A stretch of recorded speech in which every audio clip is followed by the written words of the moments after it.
नमस्कार, मैं हूं आपके साथ श्रेया गुप्ता और आप देख रहे हैं टीवी द्वापरा। और आज की सबसे बड़ी और बेहद अहम खबर है गाजा पट्टी में तबाही, हमास इजराइल के बीच युद्ध विराम की नाजुक डील और अमेरिकी राष्ट्रपति डोनाल्ड ट्रंप की धमकी। जी हां, ट्रंप ने फिलिस्तीनी संगठन हमास को दो टूक चेतावनी देते हुए कहा है कि अगर शनिवार तक सभी इजरायली बंधकों को रिहा नहीं किया गया तो गाजा पूरी तरह से तबाह हो जाएगा। उन्होंने यहां तक कह दिया है कि अगर बंधकों को एक साथ रिहा नहीं किया जाता है तो सीज फायर समझौते को खत्म कर देना चाहिए। तो क्या गाजा का विनाश अब और करीब आ चुका है? क्या ये संकट एक नए भयावह युद्ध की ओर बढ़ रहा है? आइए आपको बताते हैं इस पूरे घटनाक्रम की बड़ी बातें और एक्सक्लूसिव रिपोर्ट, साथ ही जमीनी हालात। लेकिन आगे बढ़ने से पहले देश और दुनिया की तमाम खबरों से अपडेट रहने के लिए आज ही टीवी द्वापरा को सब्सक्राइब जरूर कर लीजिए और बेल आइकन के बटन को जरूर टैप कीजिएगा ताकि हर अपडेट आप तक सबसे पहले पहुंचे। और अब आपको बताते हैं कि आखिर डोनाल्ड ट्रंप ने ऐसा कड़ा बयान क्यों दिया। न्यूज एजेंसी एएफपी के मुताबिक ट्रंप ने ओवल ऑफिस में मीडिया से बात करते हुए कहा, अगर शनिवार 12 बजे तक सभी बंधकों को रिहा नहीं किया जाता तो मुझे लगता है कि सीज फायर समझौते को रद्द कर देना चाहिए। उन्होंने साफ किया कि इजराइल को यह तय करना है कि युद्ध विराम जारी रखना है या नहीं, लेकिन बंधकों को धीरे धीरे रिहा करने की बजाय एक साथ रिहा किया जाना चाहिए। साथ ही ट्रंप ने यह भी कहा कि वह इस मुद्दे पर इजरायली प्रधानमंत्री बेंजामिन नेतन्याहू से चर्चा करेंगे। ट्रंप ने चेतावनी भरे लहजे में यह भी कहा कि हमास खुद समझ जाएगा कि मैं क्या कहना चाहता हूं। Well, I would say this, and I'm going to let that be because that's Israel's decision, but as far as I'm concerned, if all of the hostages aren't returned by Saturday at 12 o'clock, I think it's an appropriate time.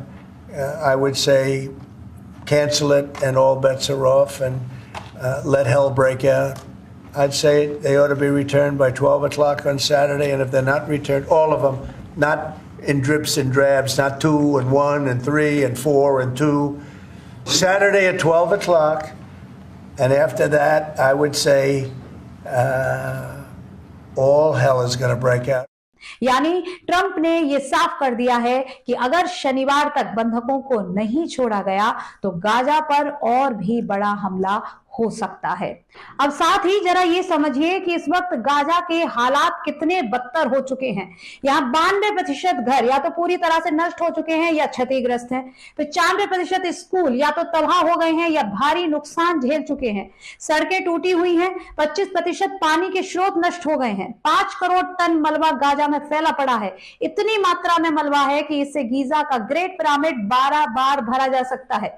विशेषज्ञों का कहना है कि अगर 100 truck लगातार 24 घंटे तक मलबा हटाने का काम करें तब भी इस मलबे को साफ करने में 15 साल लग जाएंगे और इस आपदा से उबरने के लिए लगभग 10,000 करोड़ रुपए से ज्यादा का खर्च होगा। खैर, इन बिगड़े हुए हालातों के बावजूद अपने बयान देते हुए ट्रंप यही नहीं रुके और जैसा कि हमने हमारी स्पेशल रिपोर्ट में पहले भी आपको बताया था कि उन्होंने जॉर्डन और मिस्र को भी धमकी दी है कि अगर वे फिलिस्तीनी शरणार्थियों को जगह नहीं देंगे तो अमेरिका उन्हें दी जाने वाली आर्थिक मदद रोक देगा। ट्रंप जल्द ही जॉर्डन के राजा अब्दुल्ला द्वितीय से मुलाकात करने वाले हैं और आपको बता दें ये बैठक बेहद अहम मानी जा रही है। इसके पहले ट्रंप ने गाजा को टेक ओवर करने और वहां सिटी रिजॉर्ट बनाने की भी बात कही थी। उन्होंने कहा था कि गाजा के फिलिस्तीनियों को जॉर्डन और मिस्र में बसाना चाहिए, लेकिन जॉर्डन और मिस्र दोनों देशों ने इस प्रस्ताव को पूरी तरह से खारिज कर दिया था। अब इस सब के बीच आपको बता दें सबसे ज्यादा चिंता की बात है स्वास्थ्य संकट, क्योंकि गाजा में कोई भी अस्पताल पूरी तरह से चालू हालत में नहीं है। यहाँ 36 अस्पतालों में से सभी क्षतिग्रस्त हैं, 17 आंशिक रूप से चल रहे हैं। युद्ध के दौरान आपको बता दें स्वास्थ्य सुविधाओं पर यहाँ 654 हमले हुए थे। 5.6 लाख लोग यहाँ इस वक्त अब डायरिया से पीड़ित हैं और 2024 से अब तक सांस के संक्रमण के 12 लाख केस भी सामने आ चुके हैं। यानी कि वहां की हवा इतनी प्रदूषित हो चुकी है कि लोगों को ठीक से सांस लेना भी मुश्किल हो रहा है। साथ ही गर्भवती महिलाएं और बच्चे बेहद दयनीय हालत में हैं। हालांकि गाजा संकट को हल करने के लिए 19 जनवरी को कतर में हमास और इजराइल के बीच सीज फायर समझौता हुआ था। यह डील 3 फेज में पूरी होनी है। आपको बता दें, पहला फेज रहेगा 19 जनवरी से 1 मार्च तक, जब गाजा में पूरी तरह से युद्ध विराम होगा। हमास 33 इजरायली बंधकों को रिहा करेगा। इजराइल रोजाना 1 इजरायली बंधक के बदले 33 फिलिस्तीनी कैदियों को छोड़ेगा। हर महिला सैनिक के बदले 50 कैदियों को छोड़ा जाएगा।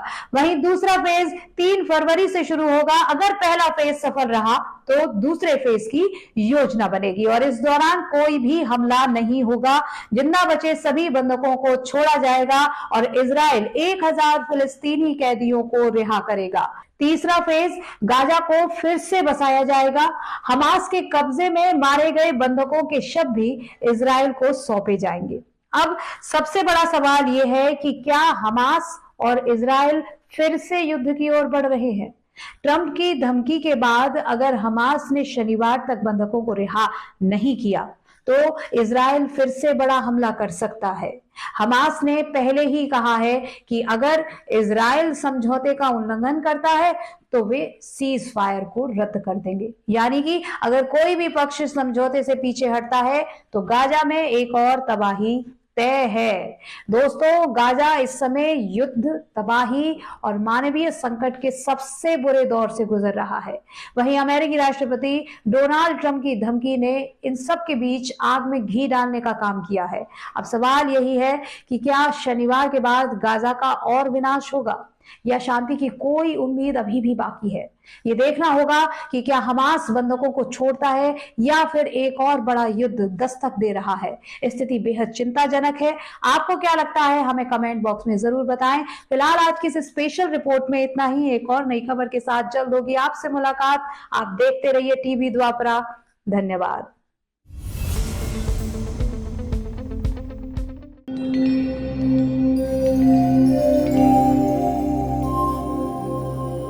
टीवी द्वापरा, संभवामि युगे युगे।